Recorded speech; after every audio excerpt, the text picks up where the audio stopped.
Did you know that Cleopatra wasn't even Egyptian? She was actually of Greek descent.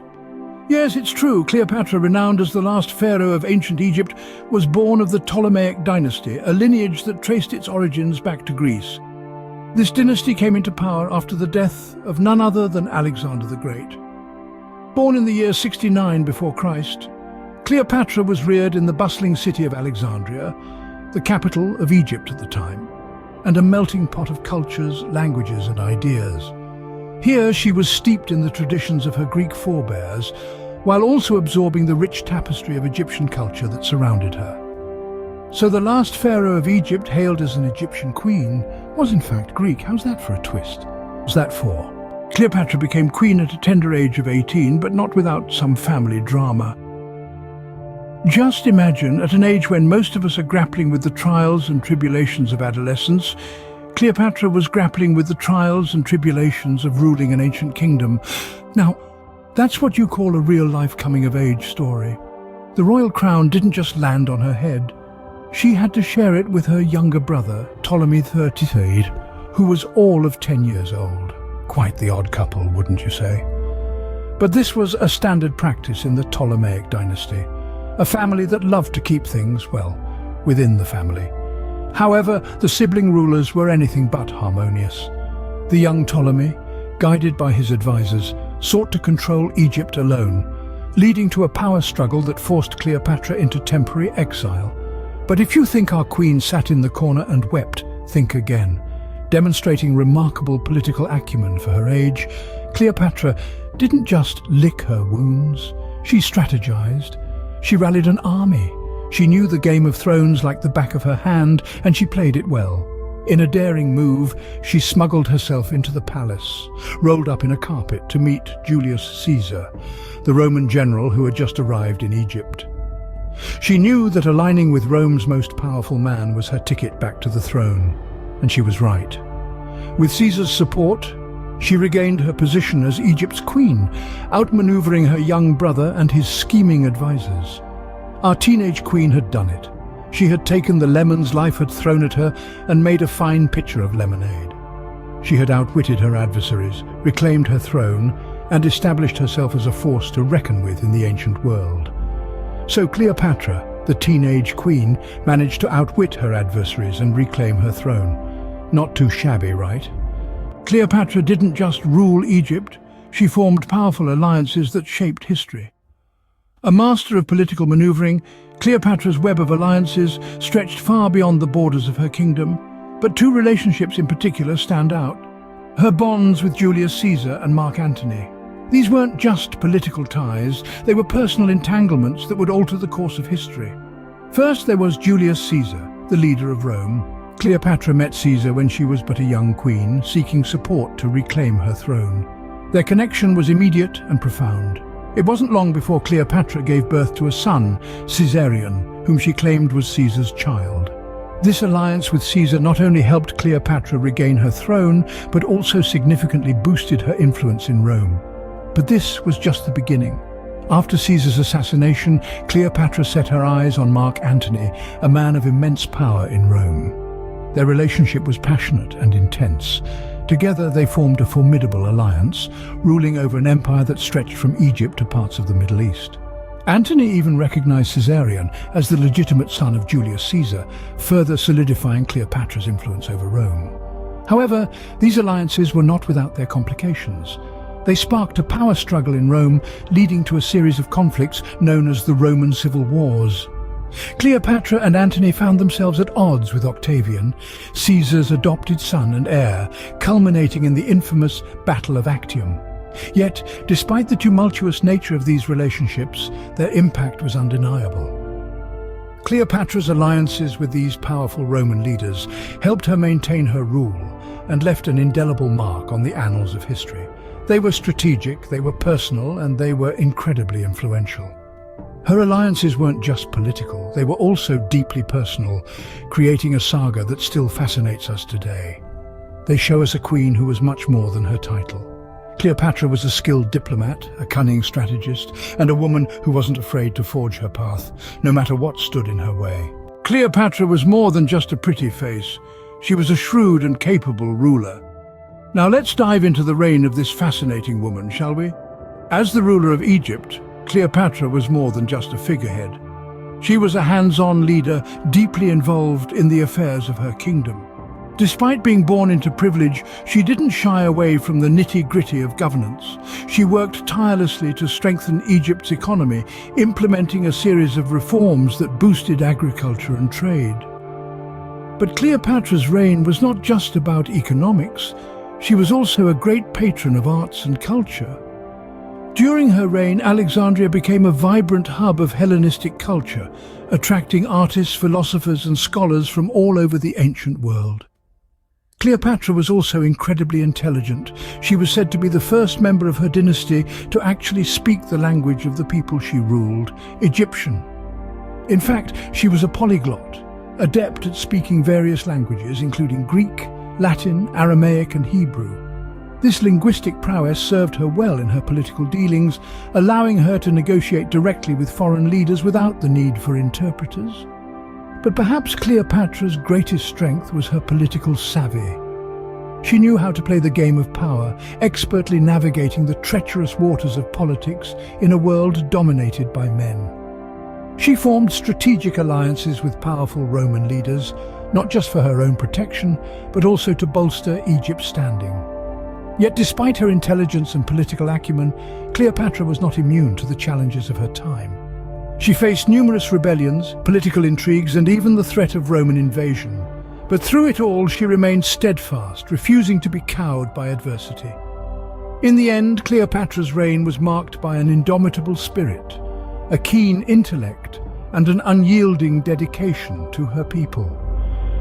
She was not just a queen, but a beacon of power and resilience. Cleopatra was the epitome of a strong, intelligent woman ruling in a man's world. Every reign has its end, and Cleopatra's was as dramatic as her life. Cleopatra's downfall was a series of unfortunate events that started with the death of her lover and ally, Mark Antony. Antony was a key figure in her life, a Roman general who had stood by her side, providing her with the military support she needed to maintain her rule. Antony's death was a blow to Cleopatra, both personally and politically. It was the Battle of Actium in 31 BC that marked the beginning of the end. Antony, under Cleopatra's influence, decided to wage war against Octavian, his political rival in Rome. However, Antony's forces were defeated. Antony, believing a false report of Cleopatra's suicide, took his own life. Cleopatra was left alone to face the consequences of their failed rebellion against Rome. The rise of Octavian, soon to be known as Augustus, the first emperor of Rome, was another nail in the coffin for Cleopatra's reign. Octavian had a different vision for Egypt, a vision that did not include a Ptolemaic ruler. He wanted Egypt to become a province of Rome directly under his control. Cleopatra, a woman of great courage and determination, chose to die on her own terms rather than become a prisoner of Rome. The story goes that she committed suicide by allowing an asp, a venomous Egyptian serpent, to bite her, thus choosing a death befitting a queen. With Cleopatra's death, the last of the Ptolemies, the dynasty that had ruled Egypt for nearly 300 years, came to an end. Egypt became a Roman province, marking the end of the Hellenistic period and the beginning of the Roman era in the region. The demise of this iconic queen was not just the end of a reign, but the end of an entire era. The Ptolemaic dynasty, with its unique blend of Greek and Egyptian cultures, had left a significant mark on history. With Cleopatra's death, an era ended, marking the beginning of a new age in history. Cleopatra might have died, but her legacy lived on. This queen, the last pharaoh of Egypt, left an indelible mark on the pages of history that echoes through the annals of time. Her impact on history and culture is as profound as the Nile itself. Cleopatra was no ordinary queen. She was a force of nature, a woman of extraordinary intellect and political savvy who held her own in a world dominated by men. Her reign was a testament to her indomitable spirit and ambitious vision. She transformed Egypt into a significant power in the Mediterranean, and her influence extended far beyond the borders of her kingdom. Her legacy, however, extends beyond the political and into the cultural realm. Over the centuries, Cleopatra has been immortalized in art and literature, her life and reign serving as inspiration for countless works. From Shakespeare's Antony and Cleopatra to George Bernard Shaw's Caesar and Cleopatra, she has been portrayed as a woman of beauty, power and intelligence. She has been depicted in numerous paintings, sculptures and films, each capturing a different facet of her complex personality. But it is in popular culture that Cleopatra's legacy truly shines. She's become a symbol of female empowerment, a beacon for women who dare to defy societal norms and carve their own paths.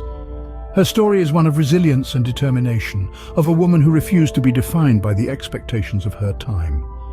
Cleopatra's influence has permeated every facet of our culture, from fashion to film, from music to literature. She has been the muse of countless artists, writers and filmmakers, her life serving as a canvas upon which they have painted their own interpretations of her story. Her legacy continues to inspire and captivate us, reminding us of the power of a single individual to shape the course of history. She was a woman who dared to dream, to aspire, to strive for greatness. She was a queen who ruled not just a kingdom, but the hearts and minds of her people. Cleopatra remains a symbol of power and beauty, a queen who defied norms and carved her own path. Cleopatra's life was a paradox full of contradictions. Let's delve into this puzzle that continues to captivate historians and enthusiasts alike. Born to Greek Macedonian parents, Cleopatra ascended the throne of Egypt, a realm far removed from her native culture. Yet she embraced her adopted homeland with such ardor that she became the first of her line to learn the Egyptian language. This Greek queen of Egypt, a paradox in itself, dedicated herself to the prosperity of her kingdom despite her foreign roots. Then there were her relationships with the most powerful Roman leaders of her time, Julius Caesar and Mark Antony. Here's where the paradox intensifies. These alliances were not merely political machinations, but also passionate affairs that bore children. They were strategic moves, yes, but they also revealed a woman capable of deep emotional bonds. Cleopatra, a woman of intellect and charm, used her wit not just to forge alliances, but also to ensure her survival and that of her kingdom. Yet, despite her efforts, she saw her beloved Egypt fall to Roman rule. The paradox here lies in the woman who wielded immense power, yet could not prevent the downfall of her realm. Finally, consider her enduring legacy. Cleopatra, the last pharaoh, a woman who lived over 2,000 years ago, still holds sway over our imaginations. She's been immortalized in art, literature and film, often depicted as a woman of irresistible allure.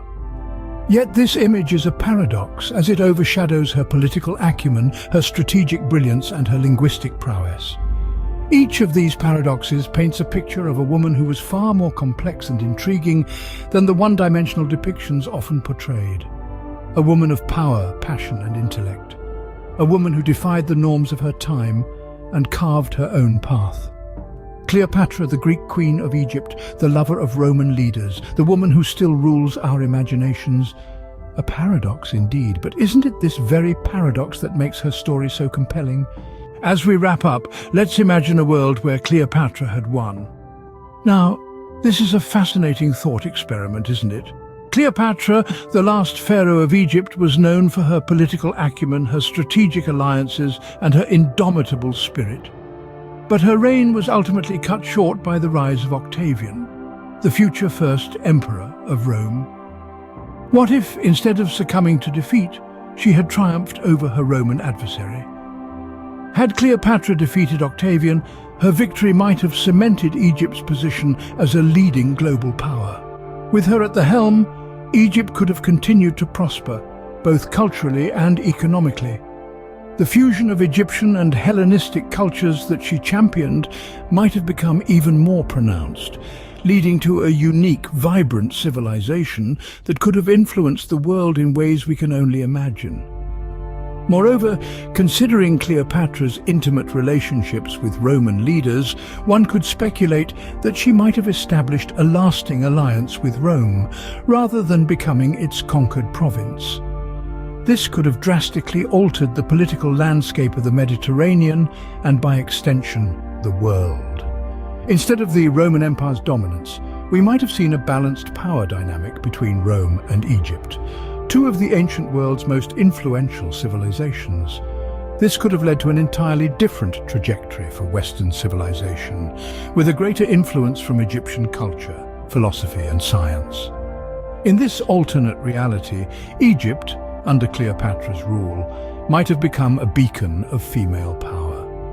Imagine what that could have meant for gender equality and the role of women in society throughout history. But alas, this is all conjecture, a flight of fancy into the realm of what-ifs. History unfolded as it did, with Cleopatra's defeat and the rise of the Roman Empire. Yet it's intriguing to consider how different our world might be had the last pharaoh emerged victorious. What if Cleopatra had won? Would we be living in a very different world today?